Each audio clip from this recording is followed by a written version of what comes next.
Welcome to Dyscastia, a podcast for parents and teachers about the best way to support kids living with learning difficulties. My name's Michael Shanahan, and I'm casting to you today from the lands of the Kaurna people. Today we are going to be talking slightly differently to what we normally do. We're going to talk about dyslexia beyond the classroom. So our kids that live with dyslexia eventually leave school and become adults, and I know from my personal experience that can be quite a stressful time, making that transition and then navigating this whole new adult world. So to talk us through that and to talk about that, I'm joined by Dr Shae Wissell. Welcome, Shae. It's fantastic to have you here. You have expertise in this area, haven't you, about supporting kids as they become older and supporting adults that live with dyslexia. You have a podcast as well. Perhaps you could introduce yourself and tell us a bit about what you do. Sure. Well, thanks, Michael, for having me on your show. Really excited to be here. And to those listening, I'm Shae. I am a early diagnosed dyslexic dysgraphic. So I say early diagnosed because I was 27, and most of the people we work with are late diagnosed in over 40 usually. One of the clients we had was in their 70s when they were diagnosed with dyslexia. So I was diagnosed with dyslexia and dysgraphia while I was doing my master's degree after doing my undergrad as a speech pathologist, and more recently diagnosed with ADHD as well. But I started my working journey in dyslexia around 10 years ago now, starting with podcasts. So the Dear Dyslexic podcast show, which is in its 9th year this year. Wow. And had our charity Dear Dyslexic, which is in hibernation at the moment. And we've got our secondary business, our social enterprise, which is Rethink Dyslexia, which is a national social enterprise that supports young people and adults with dyslexia and other neurodivergent conditions, because we know how much they co-occur, and it's very rare to meet someone that just has dyslexia. Usually we'll have a couple of different things. And so we really work to support everyone that's 16 and over transitioning out of school into TAFE or higher education or into the workplace. And then we do a lot of workplace support for people, particularly those that might be being performance managed or struggling to maintain their job. Yeah, brilliant. And you work with the organisations as well, from what I gather. Yes. So depending on how open the organisation is, we like to go in and do a little bit of training and support for them as well, because there's no point helping someone with dyslexia or that's neurodivergent if then their workplace isn't going to kind of embrace the tools and strategies that we suggest and that we know will work really well. And a lot of that work is based on my doctorate that I did with La Trobe. So I finished that a couple of years ago now in looking at adulthood dyslexia and how we can better support, particularly in the workplace. Oh, wow, brilliant. It's so good to hear someone talking about and researching and working in adult dyslexia, because, almost all the focus, isn't it, is on children, and especially young children. And as someone who lives with dyslexia myself, I think, oh boy, I could have used your services throughout my career. But like you, I was late diagnosed anyway, so I didn't even realise that I lived with dyslexia. But, perhaps with a bit more awareness out there, more people would recognise that they live with dyslexia or other difficulties, and, life might be easier or made easier. I thought maybe we could start with kind of before leaving school. I know, we've been talking about adults, but I kind of think there's quite a tricky period, and I notice this with a lot of the older kids that I tutor. They go through a lot of anxiety around, what are my options going to be? Because often they're struggling at school and struggling with grades, and they think, I see too many kids kind of give up on what they would really like to do because they think, I'm never going to get the grades for that to get into university.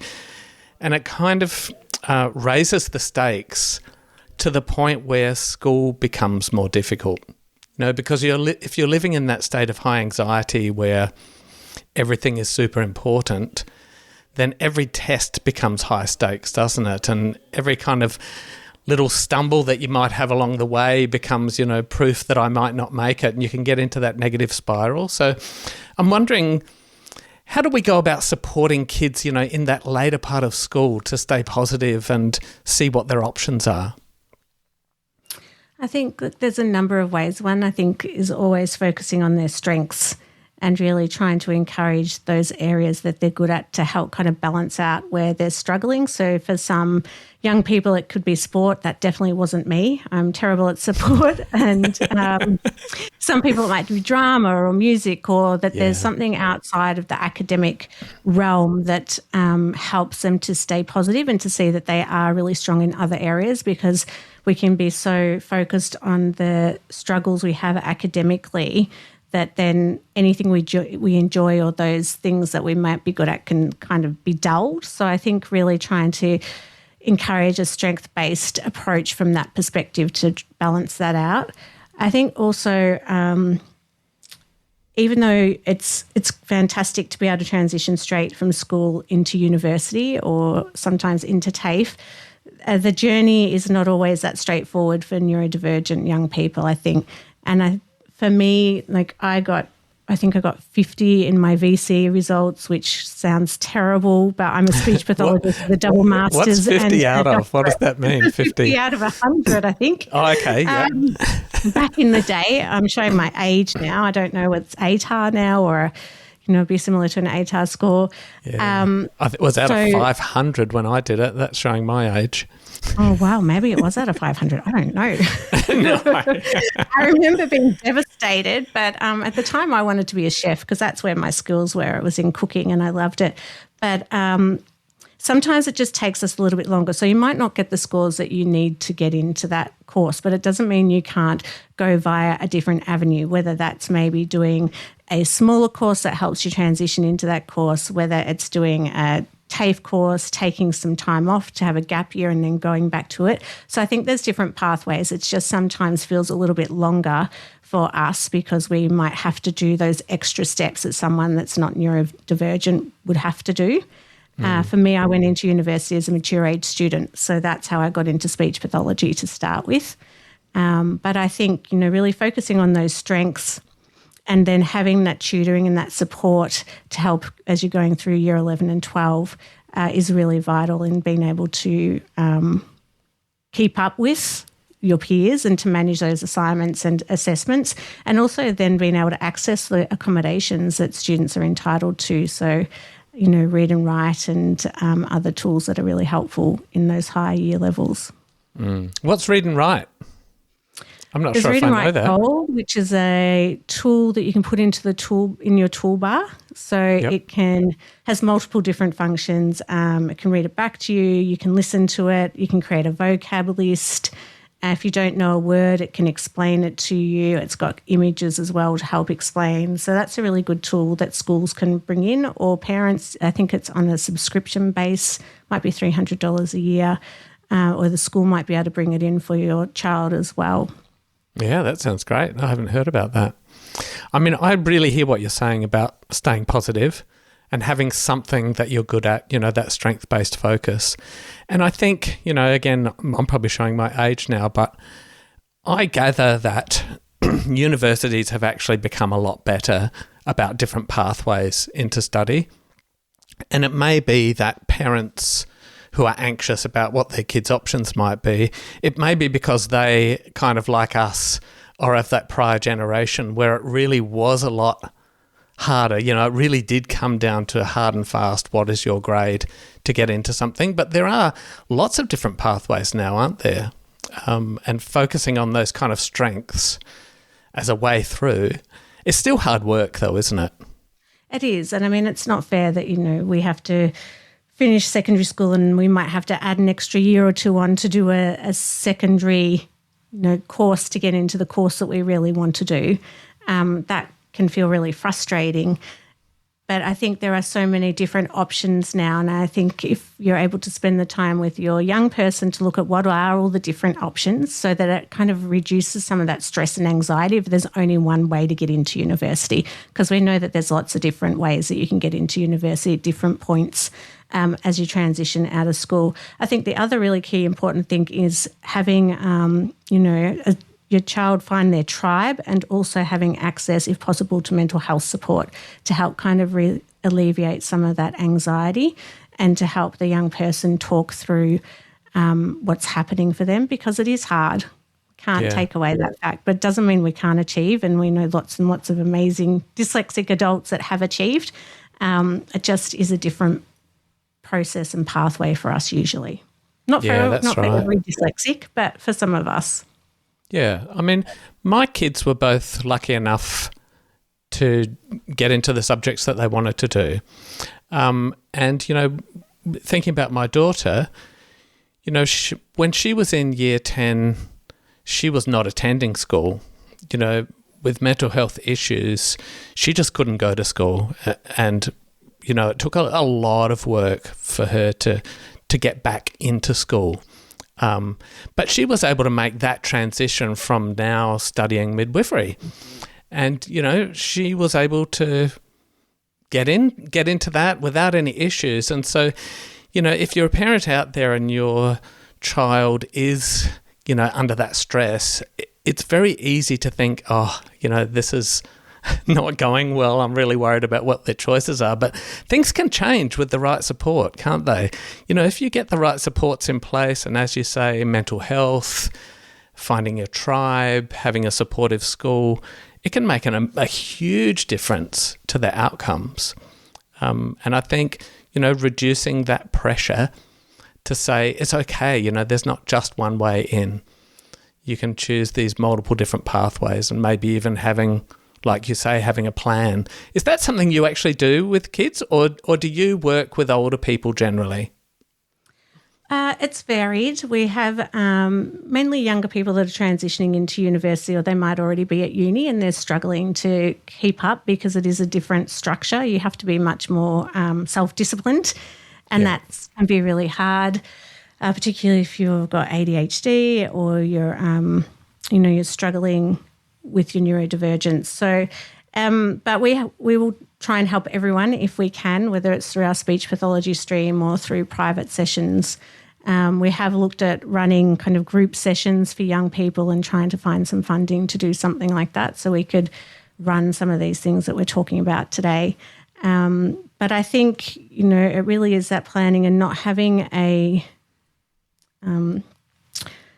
limiting beliefs on yourself or your child. Yeah. Yep. Yeah, that's right. If you have a passion for something, you can do it. You know what I mean? Not kind of giving up on, you know, unfortunately I see some primary school kids giving up on what their dreams might be, you know, already saying I'm not going to make it because they're struggling with maths or fractions, or, you know, that, or they can't really read well, and they kind of picture that as meaning they're never going to get anywhere, which is really tricky, isn't it? And a lot of pressure for a kid. Okay, so give us an idea of the kind of people that you work with. So can you give us an example of someone who may come to you, as you say, they've left school and they're at university? What kind of support do you give them? What kind of difficulties do you typically see?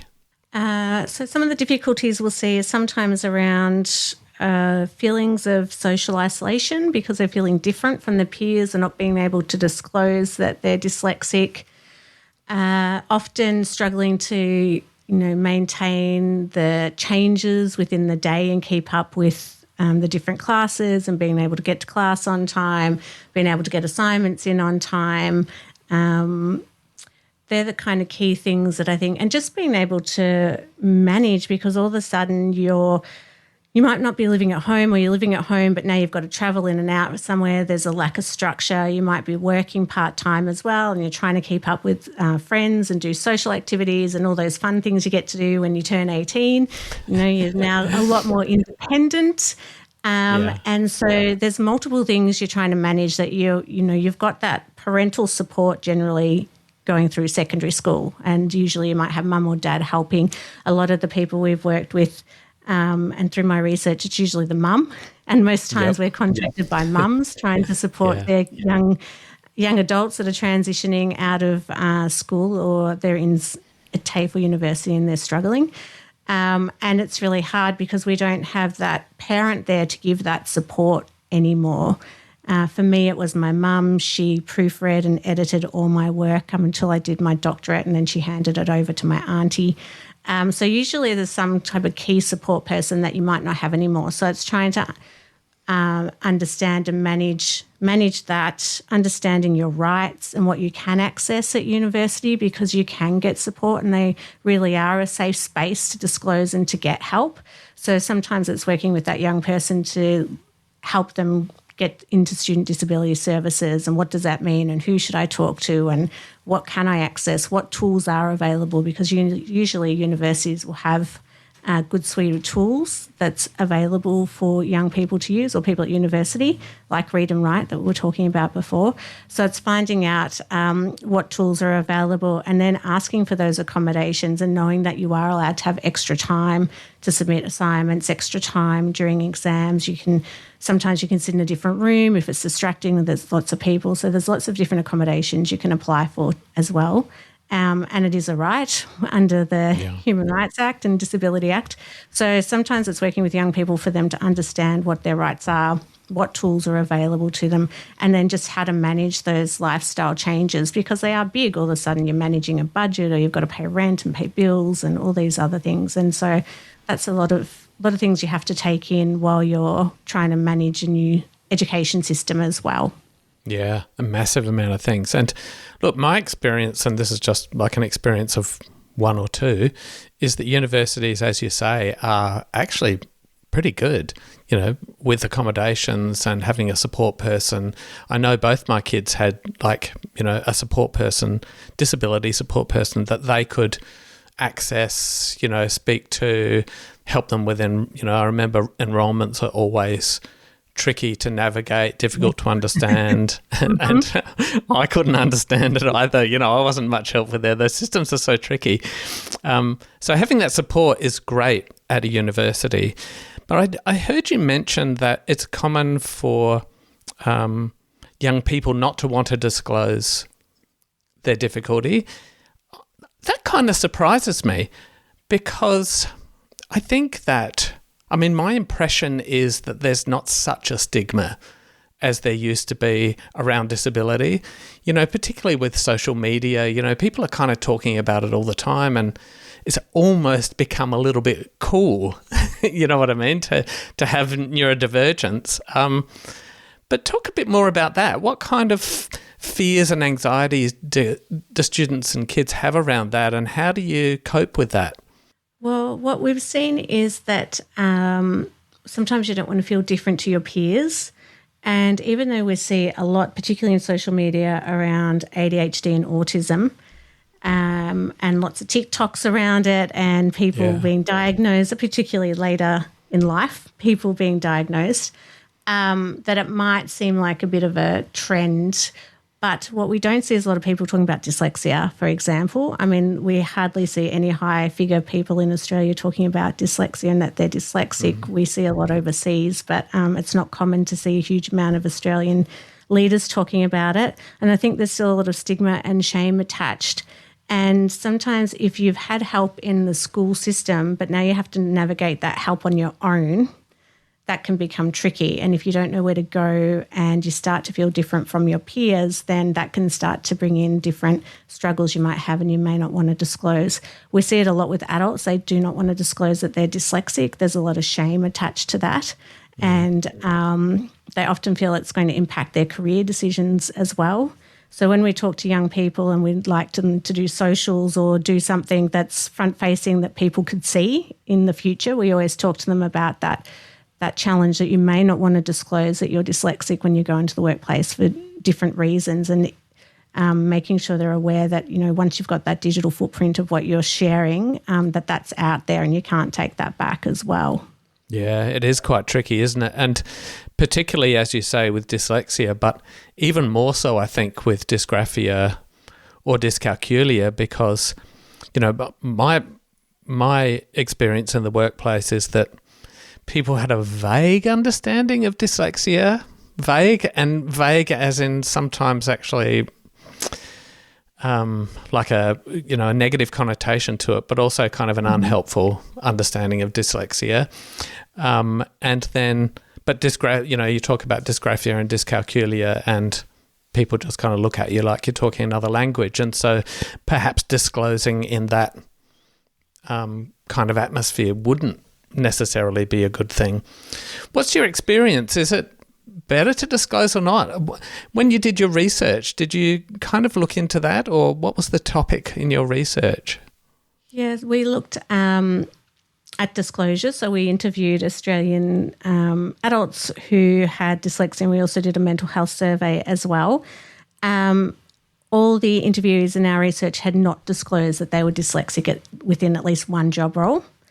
It seemed to be when people got into a position where they knew their career wasn't at risk is when they tended to disclose they were dyslexic, or often if they felt that they'd been caught out because their strategies weren't strong enough anymore and they were potentially going to be terminated from a job role, or they were going to be questioned, that they would then decide to disclose. It's a really personal decision. Like for me, I never used to disclose until after I'd had my performance review.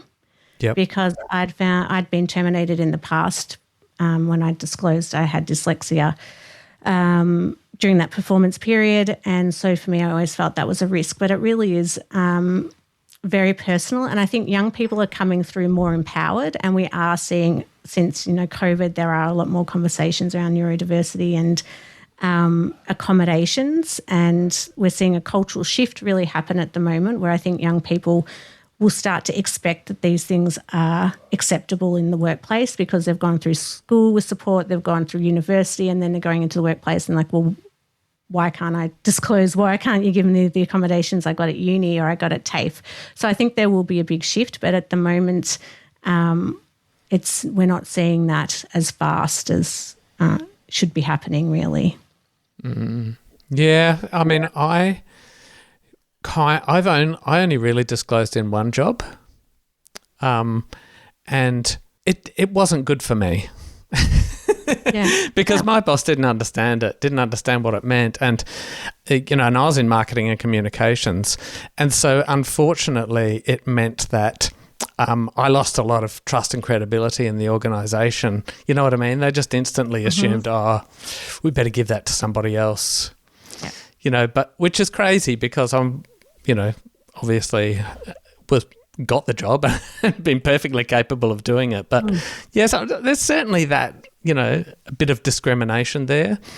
And certainly in one workplace, I was kind of targeted because of it, but that was just a toxic workplace. But if you are in a toxic workplace, I suppose you need to be a little bit careful, don't you, about what you disclose or what you don't. Yeah, and I don't think it even has to be a toxic workplace. I think it just has to be a uneducated workplace that lacks the awareness of dyslexia. And you're right. I mean, even now dyslexia, people have a vague understanding. I would say a lot of workplaces, they don't realise that it's the leading neurodivergent condition. They think that autism is first and ADHD. They often, there's a lot of myths and misunderstandings around dyslexia, but you're right. If you said dyscalculia or dysgraphia, that's normally when we get the most questions of what are those terms? We've never even heard of them before. Yeah. And the UK is doing a lot of work around dyscalculia. We don't seem to have a lot of stuff happening in Australia around that at the moment, and definitely not much around dysgraphia either. No, and, I've shared this before on the podcast, but I find dysgraphia probably the most difficult because it's so public, and there's been so many occasions where I've had to write on a whiteboard or, do something in front of a group. I remember sitting and dreading being in a meeting and somebody saying, can you scribe and take the notes? Because I have to be writing on the board in front of everyone. I had so many techniques for, pretending I'm getting something out of my bag and ducking down under the table or something at that time of the meeting because I would just go into a sweat if I was asked to do that because I knew that, I can't write in a straight line or spell, that it's quite terrifying, more so than dyslexia. Reading's a little bit easier to cover up. What do you find with the adults that you work with and the people you work with? Well, I find even with myself that my dysgraphia, and I often say that has the biggest impact for me than my reading because I can read. I'm just slower and the B's and D's do move on the page for me, so I've got to go back and reread. But I've always been an avid reader. Unless it's a journal article, I tend to fall asleep after the first page. If you put values and numbers mixed in with words, I'm lost. When you said fractions before, my heart rate went up because my maths is terrible, though I don't have dyscalculia. But yes, it is like the dysgraphia you can see. And, I tend to write from the inside out. My tenses are always confused. One of our team members has just joined, was reading my work the other day, and they're like, this whole paragraph's in a different tense. What's going on here? And I said, that's my dyslexia, dysgraphia writing. You just have to get used to that. Because it is evident. All of a sudden, my tenses are past tense and I can't get the sentence structure right, and there's D's, E's and D's missing and S's. And so it is much more evident than anything else. And with AI now, I can be a lot more independent in the way I work and write. But there's still mistakes, and people say to me, you've got spelling mistakes on your website or in the newsletter. And I said, well, at least I'm still really writing it, and AI is only doing part of it for me because it still doesn't pick it all up. And before my mum passed away, she used to call me frantic. Your social media post got spelling mistakes in it, Shae. Go and fix it. Yeah. Like, it's my authentic self, Mum. She's like, no, you got to be professional. Go and fix it now. But you don't seem too worried about it. I am way more anxious about that. So my issue is I am a bit of a perfectionist. And so I will check things 10 times. And so the result is it takes me ages. Sometimes it will take me 2 hours to write an email. Mm-hmm. Because I'm so paranoid about making a mistake. I have Grammarly that I use to check it, but that doesn't check context. I get it to I put it into Word and get it to read it out to me so I can hear mistakes. But I think people don't see the amount of effort required, because even then mistakes sneak through.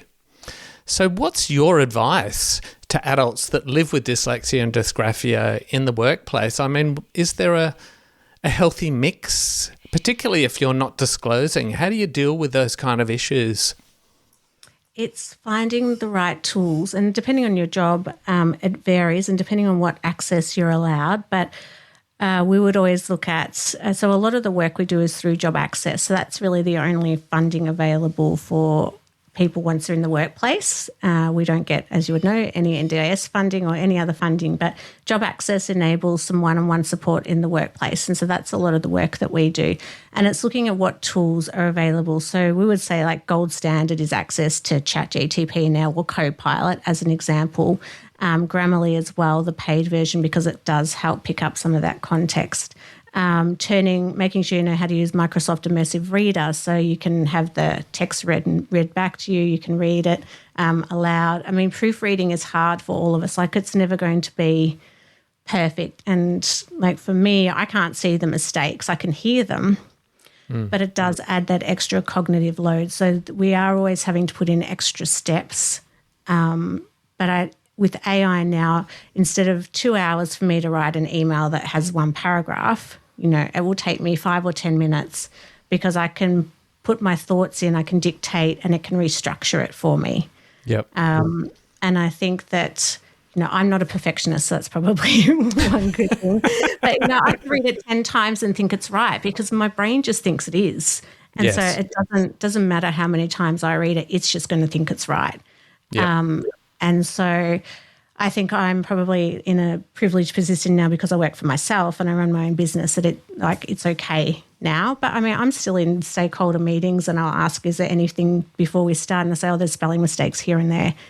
And I'm like, well, yes, because you're working with a dysgraphic person. So you're just going to have to expect those. Yeah. So I guess I'm in a privileged position now that I never was before. But I think it's really understanding what tools are available to you, because it will reduce that cognitive load. Because by the end of the day, we're exhausted, and people don't understand all those extra steps we've had to put in.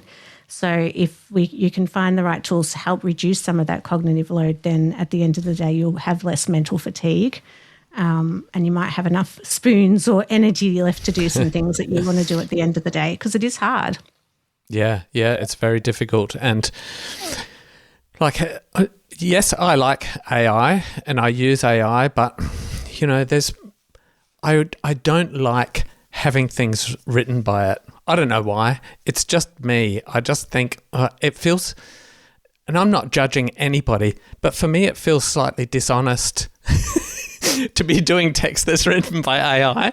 I mean, I use AI a lot, but I always kind of rewrite it. I see, but then, hours go down the drain. And I think all of that is just anxiety, because really, who cares?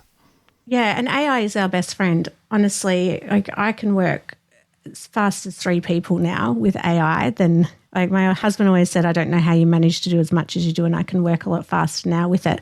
And I can understand the anxiety around it not being authentic. But when we train people and when we use it at work, we always say we are the subject matter expert. So for me, because of my dysgraphia, trying to get my thoughts on paper, it's always jumbled. But if I can verbally dictate my thoughts in and ask it, can you restructure this, and use it as a tool for scaffolding, and which is what we use it to do, build your work out. But it's still your thoughts and it's still your concepts. It's just writing it in a way that people actually understand. Yes. And so I think, it can go both ways, or you can say, just write me my newsletter and I can stick it out there and that's it. But that's not my true authentic self. And that's, I think, so being able to use it in a balanced way where you can scaffold, it can proofread, it can put things into context in a better way so people can understand you. I think that's where the gold is in it. Even, asking Siri when I'm on my own. My sister was here the other day laughing because I was asking Siri how to spell some words because I couldn't get the start of the word properly. So I use Siri all the time. Google Maps, I get lost. I've flown into the wrong city. So, we use AI and these tools in so many different ways in our lives, and sometimes we don't even realise it. But I think it is a tool that that can enable dyslexics to achieve beyond what we've ever been able to independently before. And I love your attitude.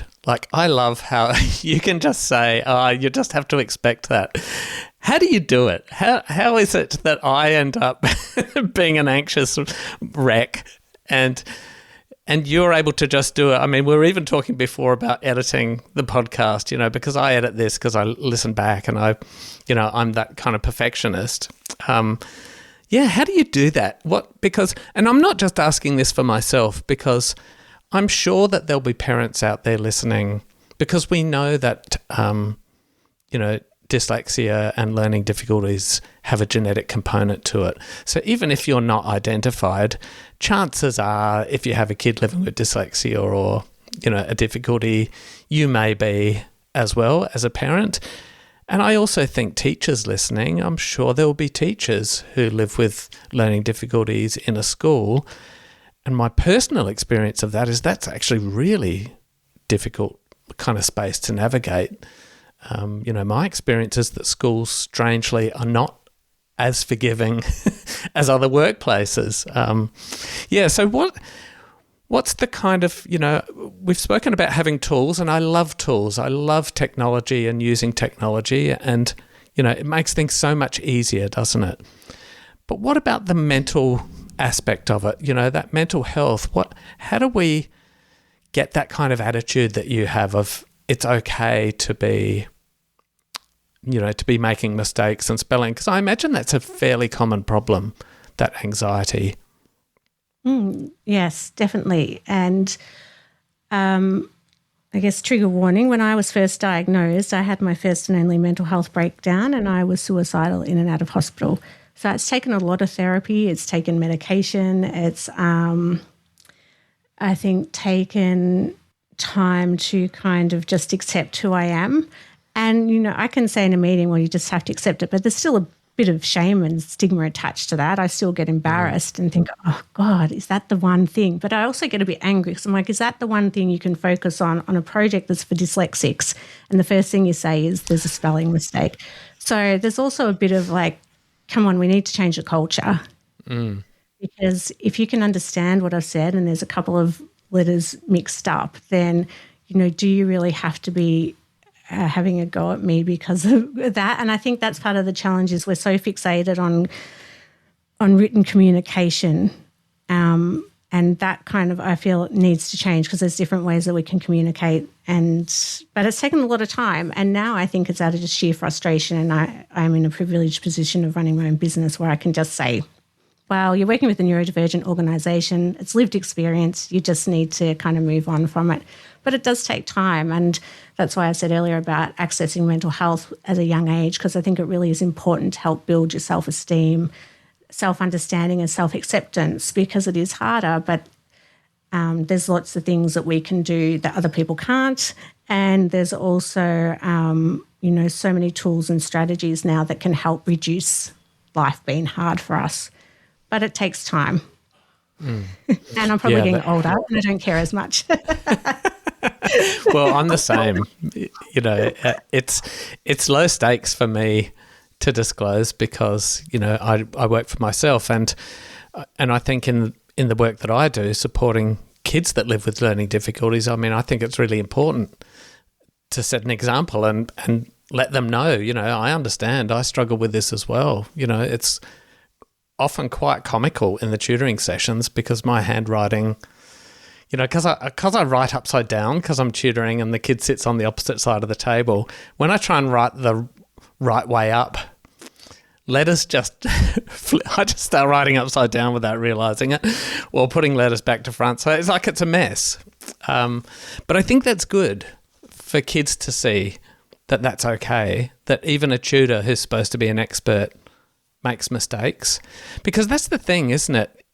No matter how hard you work, that's dyslexia. That's a learning difficulty. You're going to be making the mistakes. Like you say, you could check something 100 times, but there's not much point because you're just going to not see the mistake 100 times. Checking and rechecking is not necessarily a great use of the time. No. And if you can hear the mistakes, but, I'm old habits as well. Like my mum, she proofread everything. So I would just get lazy as well, I think. Or like, mum will check that for me. But it does, I won't see it. But if I put the time in and I do the text-to-speech, I definitely can hear it. Yeah. But it is that we need to be allowed that extra bit of time to do that for ourselves so that we can submit the essay to the standard that it can be once we've got those tools in place. Yeah. And look, I understand the intensity of those emotions. You were talking about having a really hard time. I'm the same. I think it's very easy to kind of talk about it, and if you don't live with a learning difficulty, it's very easy to kind of just see this surface that seems okay and not realise the amount of panic and anxiety and, horror and kind of masking that you're doing to appear like you're, perfectly fine and functional. So I think that kind of training that you're doing with workplaces sounds really important. If people could get that extra understanding. What kind of organisations have you worked with? And what sort of things do you do with them to kind of give that training to them so that they're a bit more, the workplaces are more friendly to people? Well, we've worked in secondary schools looking at, what we've been talking about today and supporting young people as they transition out. Universities, we've just run 2 days worth of training with Queensland TAFE at their virtual summit as well. So one was supporting dyslexic learners. The other was, here you go, this is very dyslexic neurodivergent. We had created a session for learners themselves to come and talk about being neurodivergent and what supports they need and what's happening and what we can help them with and what's available. And they were all educators. And so even though we got really good feedback, because a lot of people said, this seemed to be pitched at students. Did they know we were educators? Like, well, that's very dyslexic thing to do. So at least we got that feedback on the first night so we could adjust it. But we do that type of training, and then all different types of workplaces. So we've done some training with Kmart, local community organisations. It's really varied, and most of the times it's generally a 1 hour awareness raising piece on like what dyslexia is, how does it affect somebody in the workplace, and what are the strategies and what are the strengths, and how do we leverage strengths within teams so that we're all working to the best of our ability. And then others are around what is autism or what is ADHD, or then we do half-day kind of workshops on putting all that together and understanding the cultural term of neurodivergence and how that's now the in word that everyone's using, and what does that actually mean. And really it's around just raising that understanding of the high prevalence rates, and that it's, it's not just B's and D's or words moving on the page. It can be getting lost. It's left-hand, right confusion for some people. It affects our executive functioning. We can have self-regulation issues if we've had trauma in school. So going through all those different things. And then some organisations we work with around at-risk young people that might be using AOD or crime, prevention as well, and then working with innovation projects in that kind of space as well. So it's quite broad, but it's really just trying to raise awareness, and that's what I've been trying to do for probably 9 years now, is raise awareness that dyslexia, we don't grow out of it. Yeah. And if we don't get the support in adulthood, then it can be a really tricky time for us as well. Yes. And where do you work from? Where do you operate out of? So I am in Melbourne, but our team is New South Wales, regional Victoria, Wales in the UK, Texas in the US. So, wow. But we work mostly run online. So online support, online training, unless it's local or we get flown, which is always fun if we get flown somewhere. But I like the virtual summit for Queensland yesterday, that was just all online sessions that we delivered. Yeah. So location doesn't matter. So let's say I'm a parent or an adult, an adult in the workplace, or a parent of a kid that's going into the workplace. How do they contact you? What are your services? What's involved there? What would typically kind of happen in that circumstance? It depends what support's needed. Because we try to have low cost as possible, we'd link through to speech pathology if it's a young person, so that you can get your 5 GP management, chronic disease management plan sessions to help reduce the cost, or if they're under NDIS, if they've got co-occurring autism. For adults, they can have private coaching, or we always try to see if we can help them through job access, because then they don't have to pay, so it's a free service to that individual. And the workplace doesn't pay either. It's a government-funded program. Or we link them in. We've got a closed Facebook group. I think we just hit 500 people. It's very quiet. People don't talk, but that's understandable. Yeah. So we just put content in for them. Through our podcast, they can listen and connect through to us via those as well, through the Dyslexic podcast. And we have a 1-800 number, so that comes through to me, so people can call and just ask, and we will refer if needed. We also offer a low-cost screening tool. So for adults, we don't offer it to children, knowing that you need a full psychological assessment to get any support as a child or young person at your school or university or TAFE. But we have a lot of adults come through to do our screening program because their children have been diagnosed. They just want to know that this is what's happening for them as well, and that's with our clinical psych. But that's $650, and that gives them the report that says they're most likely dyslexic, and these are the strategies that are going to help you. And that's generally what they find is most helpful, is just having that, this is what's going on. Yeah, that's right, because that full dyslexia assessment, that full diagnostic process is expensive and time consuming. And as an adult, really what you're kind of after is confirmation, isn't it? It's not so much trying to find out your whole educational psych profile. That's important for a kid. It's great when a kid comes to me and I've got the results of their assessment and I can see which areas I need to target. That's really useful. But as an adult, maybe it is just a matter of wanting, that closure. You know, you've suspected that you're dyslexic for a long time, but, you know, I mean, you can self-identify, but some people, particularly if you're like me, I kind of need that external validation because I don't really trust myself, you know what I mean, to self-diagnose. Yes. I like to get some sort of an outside opinion on it.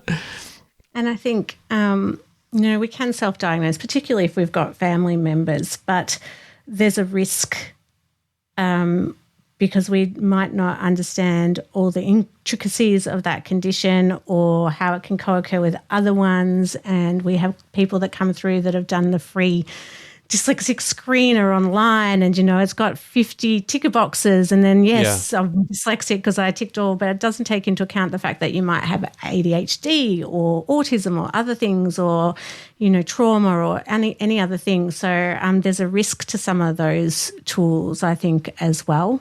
And for our report, you know, people can then go on and get that job access support at the moment, though we're having some conversations with them about that. Right. But, you know, it's with our psychologist. Judith's got 40 years experience, so she's not just drawing on the two tools that we use. It's also, you know, academic history, family history, all of those different things. And I don't know the value of a full psych assessment for an adult because a lot of the, like, strengths and things that they talk about, they're quite abstract to then go and put into the workplace unless you're working in 3D design or, you know, visual pattern recognition. Like, how does that apply to me? I'm terrible with space, so I can't visualize a room. I can't park the car. So we always give people the option of this is what a full assessment would cost and this is what it looks like, and we can refer people through, or we can explain and just full disclosures that it's not a full assessment, but it will, you know, give you the answers that you're looking for. And is it just for dyslexia? Because when I did mine, it was a similar, like not full assessment, but like a adult assessment. And I was, you know, in particular looking at dyslexia because both my kids had been diagnosed. And, you know, by the time I did it, I was, you know, was fairly certain that I live with dyslexia anyway, but I just wanted to double check. But then I was surprised because dysgraphia came up as part of that assessment, and I, you know, had never heard of it before. I didn't know what it was. And so with your assessment service, would something like that come up, or is it dyslexia specific? It's dyslexia specific at the moment. There is an option to do a dysgraphia component, but we haven't looked at that yet. So it's an Australian company that created a tool that gives a likelihood of dyslexia based on different reading abilities. So it's purely just dyslexia at the moment. We have talked about looking at ADHD from a psychology perspective and then referring through to the psychiatrist. But no, at the moment it's just dyslexia. It would be great to have something where you could just look at screening for dyscalculia and dysgraphia, knowing how they all co-occur so highly together. Mm-hmm. That's a dream at the moment. Hey, but you got to start somewhere, don't you? Yes, you do. Hopefully, you know, we can raise some more awareness about dysgraphia and dyscalculia too, because they do correlate really highly, and it is hard. Yeah, it is. And I know that this year, either already or soon, GPs will be able to diagnose ADHD. Yeah, in South Australia. Which is brilliant because, you know, again, it's so expensive. You know, it's a real commitment, isn't it, to get an assessment because, like in my case, I wanted to kind of be sure myself before I paid all that money to get an assessment because, I mean, if it's not, then that's a good outcome as well. You know what I mean? To know what's going on. I'm not saying you're kind of seeking seeking a diagnosis, but getting that clarification, you know, is so helpful. You know, it just lets you have such a different perspective on your life and yourself. I find anyway, you know, I'm not resorting to thinking I'm just stupid anymore. No, because I've got reasons for things. No, and I mean, Judith, who worked with me, she used to say to me all the time, Shae, you know you're ADHD. I'm like, no. And before my mum died, I said to her, Mum, do you think I'm ADHD? And she's like, no. And Judith would say to me, but Shae, you've got a child, you're doing your doctorate, you've got a business, you do a podcast, you're writing a thesis. Like, all these things. And I just thought that was normal. And then as I worked with more and more ADHD clients, I was like, oh my gosh, yes, this is definitely me. And so I actually was in Canberra and was able to be assessed by the specialist there. And then I did an online, I met with a psychologist that did assessing online. And now my GP manages my medication. And so it was very pieced together. But yeah, because it's costly and there's long wait times, and so it is hard. But for me, being able to take the medication was really life-changing to reduce that noise, internal noise that's happening all the time, and to be able to sleep better. Yeah, me too. Not just little life-changing, but massive positive difference. I wake up and I feel like I've actually slept, and I only need to have a nap every now and then on the weekend now. Yeah. It's strange, isn't it? I was surprised by that, but when I started taking the medication, I've never in my life had such good sleeps. But I kind of had heard the opposite, that it can impact your sleep taking the medication, but for me it was like, this is beautiful. I didn't. Even though I'm not on the medication anymore, technically, it's worn off by then. Yeah. Because I was really curious about the medication, and I asked my GP, and they said because you've reduced the noise and the cognitive overload throughout the day, it means that when you go to bed, your brain's not so exhausted. So then you seem to be able to have a better sleep. Mm. Yeah, there's less kind of stuff to process. Perhaps, yeah. I'm not sure about the physiology of that, but certainly was a positive thing for me. Yes, that's been wonderful. For that sense, to be able to sleep properly, it's made a huge difference. Yeah. Apart from my 5-year-old. What was that? Apart from my nearly 5-year-old. So the research that you did, your doctorate, what was the topic of that? What kind of thing, what were you looking at, and what did you find out? It was on adulthood dyslexia, and it was focused on the workplace at the time. But I turned my thesis into a book, so all the things I wasn't allowed to publish because it wasn't technically part of the overarching title.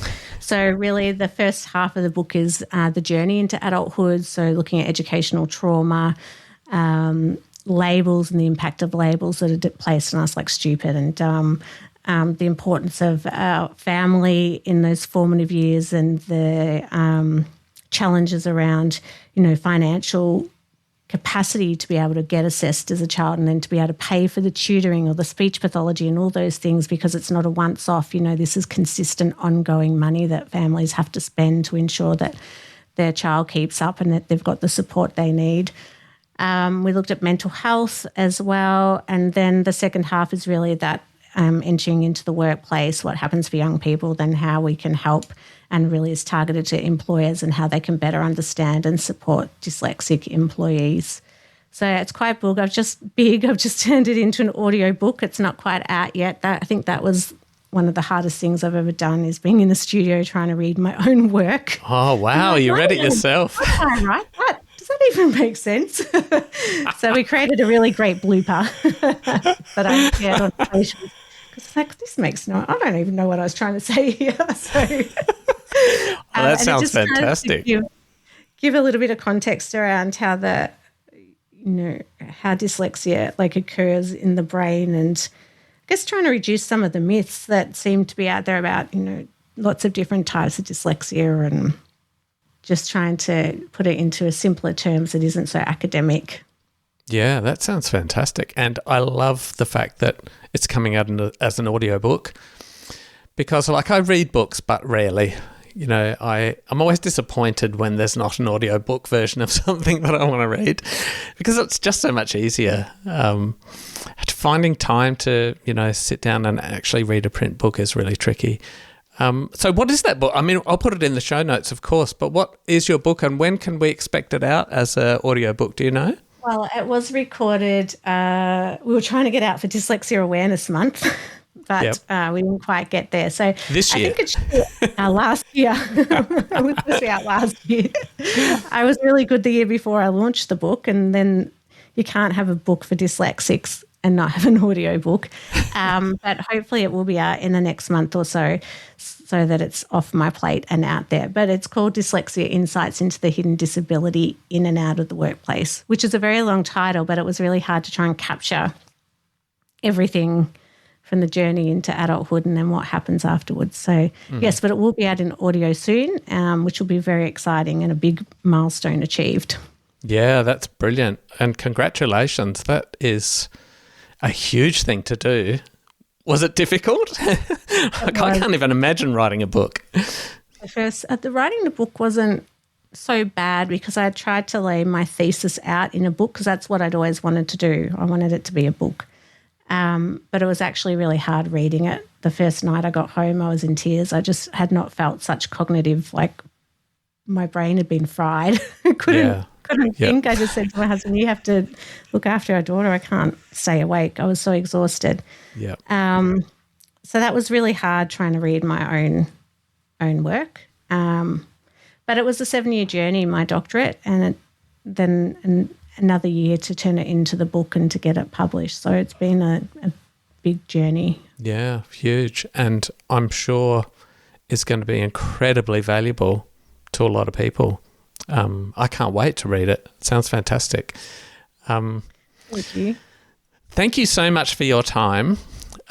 Is there anything we haven't covered that you'd like to talk about? I don't think so. I think we've covered a lot. Yeah, we have a huge amount. And I can't believe how much you do. And when you said you're on the end of the 1-800 number, I thought, really? Like... That's yes. I need to change that. It was a bit hard over Christmas. We tend to get a lot of calls in January, actually, and I'm just kind of on holidays and I'm telling my daughter, just hang on 1 second, please. Yes, we used to have an answering service, which I need to put back on again. But I guess, that's where the ADHD sits, in that ability to do lots of things. But I'm not a perfectionist. So that's probably how I can do it all. Yeah, well, congratulations. It's just amazing. I'm in awe of what you have done and what you do.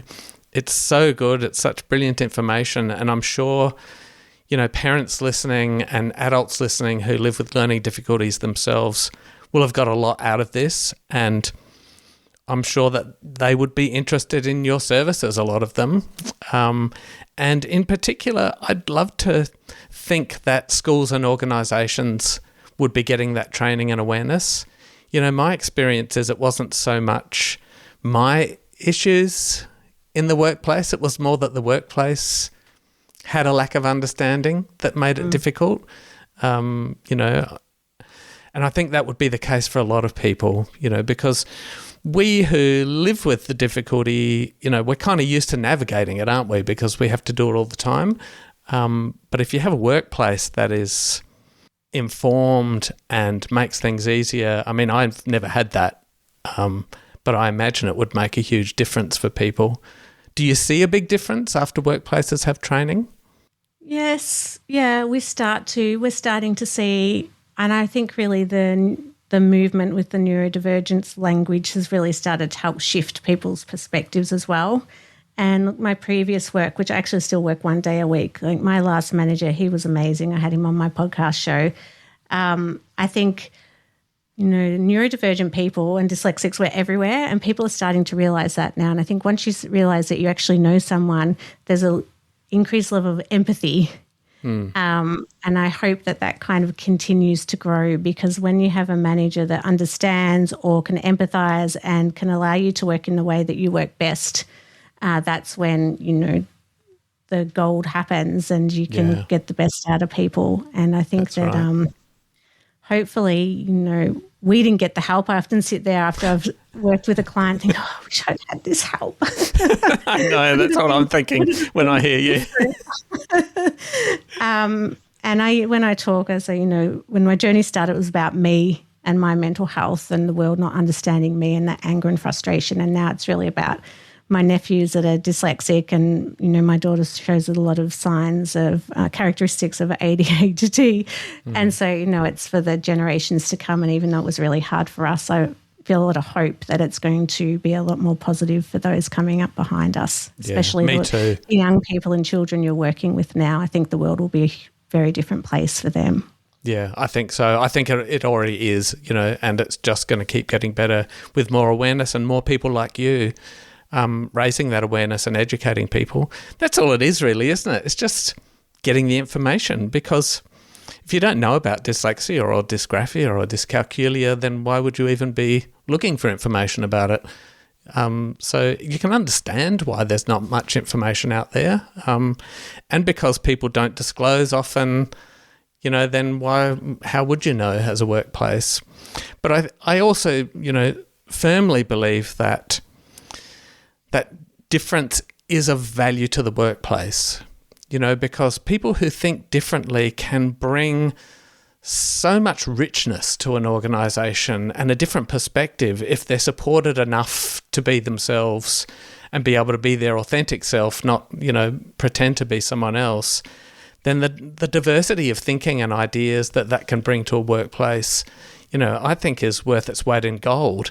And so, you know, aside from making life easier for people living with learning difficulties, you know, as far as a workplace decision goes, I think it's great for the business to be able to support neurodivergent people, because, you know, that's where you get the new ideas and innovation from, isn't it? And the different thinking. Yeah, it's exactly right. And it's like when we talk, you know, we need diversity in the environment, in the food we eat. We know how important that is. And it's the same within the workplace and in the school environment. You know, we need different thinking. Otherwise, you know, the world can end up in a very sad place if we're all the same, and it'll be very, very boring. Even though my husband would prefer that we don't fly into the city at the wrong time, or that I can get my flight on time. But life is always an exciting adventure. Yeah, that's right. See, you've had an adventure and now you've got a good story to tell.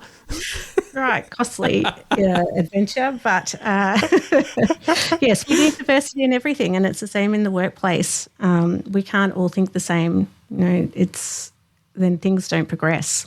That's right. Yes, beautiful. Thank you so much on that note. We will put in the show notes all of the contact details for your services and the things you do, your book. Let me know when the book comes out and I'll share that with everybody.